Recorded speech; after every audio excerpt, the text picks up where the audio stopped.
¿Cómo están, chicos? El día de hoy vamos a ver la lección Periodos de la historia de la música. Vamos a ver que ha habido distintos periodos en la música y vamos a empezar a conocerlos. La clase de hoy vamos a hablar de la música en la Edad Media. La Edad Media comprende el periodo histórico que va desde el siglo V al XV. Está ubicada entre la Antigüedad y el Renacimiento. La música medieval está formada por dos periodos principales, el románico y el gótico. Dentro de esta música se pueden ver diferentes fenómenos musicales. Destacan el canto gregoriano, la música profana y la polifonía. Vamos a hablar de estos en un momento. En primer lugar, vamos a hablar del canto gregoriano. Se trataba de un canto religioso.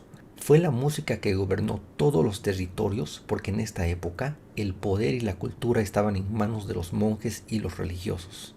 Era música estrictamente vocal y a una sola voz, o como mucho con un acompañamiento a base de quintas paralelas, es decir, una persona cantaba do y la otra cantaba sol, ¿no? Eso son quintas, de do a sol es una quinta, pero no había instrumentos musicales, era estrictamente vocal y solamente cantaban los hombres. ¿Mm? Surgió ante la necesidad de la iglesia de unificar la liturgia, es decir, querían establecer un conjunto de signos y palabras que formen parte de sus celebraciones, especialmente en la misa, y que sean comunes para todos los fieles. Digamos que en un templo, en una iglesia se cantaban ciertas canciones, en la otra se cantaban otras canciones y se quería unificar, que todos cantaran lo mismo. Así fue que se recopilaron los cantos gregorianos. Pero ¿por qué se llaman cantos gregorianos? Porque en el siglo VII el Papa Gregorio I, el Magno, recopila y organiza una serie de cantos romanos que establece como los obligatorios de la liturgia unificada cristiana. Sin embargo, recién en los tiempos de Carlomagno estos cantos se establecen como obligatorio. La relación entre los monasterios benedictinos de la Orden de Cluny y el papado impulsan esta liturgia franco-romana y el canto gregoriano por toda Europa. En este momento se escriben numerosos códices, que son libros cosidos y escritos a mano que recogen el canto gregoriano con notación aquitana, lo que permite su recuperación en tiempos modernos. Para que tengas una idea de qué era la notación aquitana, aquí te dejo una hoja del siglo XII con este tipo de notación. La notación aquitana era una notación que nació en Aquitania, en el sur de Francia. El canto gregoriano tiene una serie de elementos formales que se pueden resumir de la siguiente manera. Usa 8 escalas especiales heredadas de los griegos, los modos griegos. El ritmo es libre, reducido a una especie de línea ondulante, ligera, muy flexible y que huye de cuanto puede ser excitante. Es decir, no vamos a esperar tener momentos intensos con este tipo de cantos. Se persigue una exaltación estético-espiritual de acercamiento a Dios gracias a su concentración, solemnidad, sobriedad y sencillez.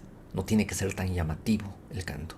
Es monódico, es decir, emplea melodía al unísono. Se canta a capela, sin instrumentos musicales. Es el canto latino de la iglesia, es decir, se canta en latín. Es una música ligada a un texto, en concreto, un texto exclusivamente religioso y que no tiene sentido sin él. Escuchemos pues una muestra de un canto gregoriano.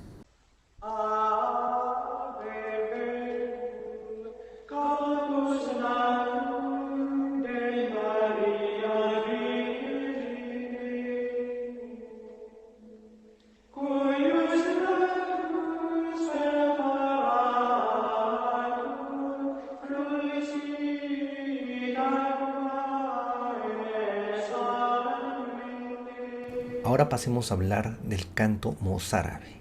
Hasta su supresión a finales del siglo XI, el canto mozárabe supuso una de las manifestaciones culturales más apasionantes de la música medieval. Hunde sus raíces en los primeros tiempos de la cristianización y a su vez en la liturgia judaica.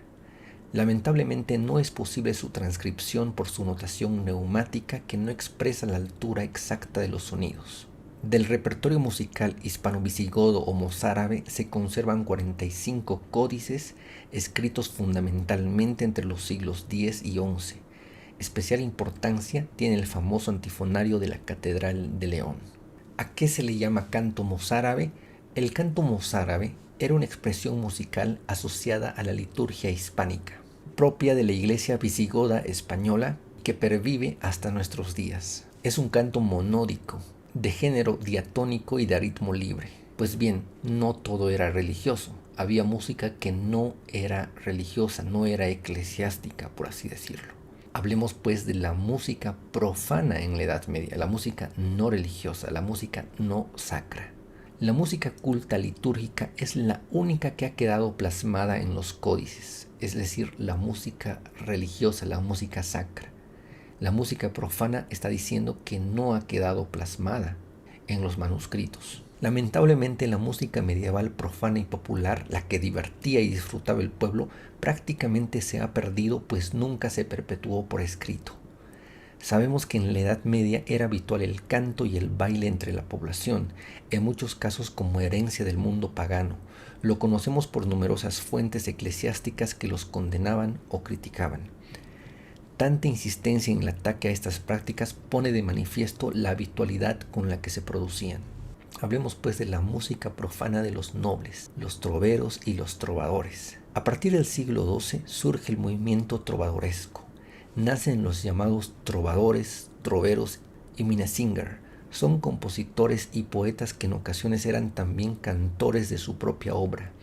En sus obras se emplean lenguas romances autóctonas, dialectos franceses, alemán, portugués, etc. No hay que confundir la figura del trovador con la del juglar. Los trovadores formaban un estamento entre los que se encontraban gentes de la más alta nobleza, mientras que los juglares solían pertenecer a las clases más populares. A diferencia del canto litúrgico, en las obras de los trovadores se empleaban instrumentos musicales como acompañamiento. Veamos ahora la música profana popular, la de los juglares. Los juglares eran infatigables andariegos ambulantes que recorrían las villas y aldeas de la Europa medieval. Su profesión consistía en amenizar la vida de la gente de la época a cambio de dinero, comida y otros bienes. No solo se centraban en la música, sino que entretenían al público ejerciendo de saltimbanquis, lanzadores de cuchillos, equilibristas, domadores, etc.